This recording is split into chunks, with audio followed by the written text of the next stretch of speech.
اب لباس کے اندر تین ایسی چیزیں ہیں کہ جو پائی جائیں تو سطر چھپا ہے وہ لباس ہے، اگر ان تینوں میں سے ایک خرابی بھی پائی گئی تو وہ لباس کہلانے کے قابل نہیں ہے۔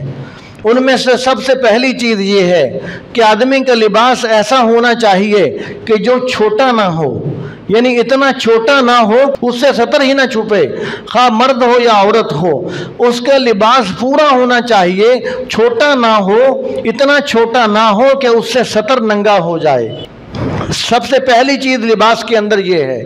اب مرد ہے، اس کے یہ گھٹنے جو ہیں یہ گھٹنے مرد کے سطر کے اندر داخل ہیں۔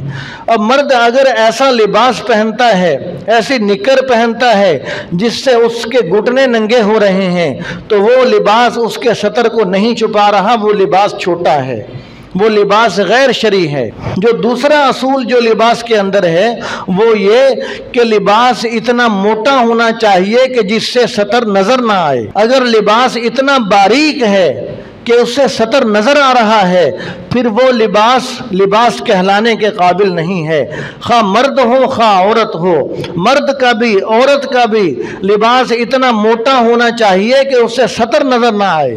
اگر اتنا لباس باریک ہے کہ سطر نظر آ رہا ہے پھر وہ لباس شرعی اصولوں کے مطابق نہیں، وہ لباس غیر شرعی لباس ہے۔ تیسرا یہ ہے کہ لباس ڈھیلا ڈھالا ہونا چاہیے کہ جو سطر کے جو اعضاء ہیں وہ نظر نہ آئیں۔ اب مثال کے طور پر لباس اتنا چست پہنا ہوا ہے کہ جسم کا ابھار اس سے نظر آ رہا ہے، جو سطر ہے اس کا ابھار اس سے نظر آ رہا ہے، اتنا چست لباس پہنا ہوا ہے تو وہ بھی غیر شرعی ہے، وہ بھی شریعت کے اصولوں کے خلاف ہے۔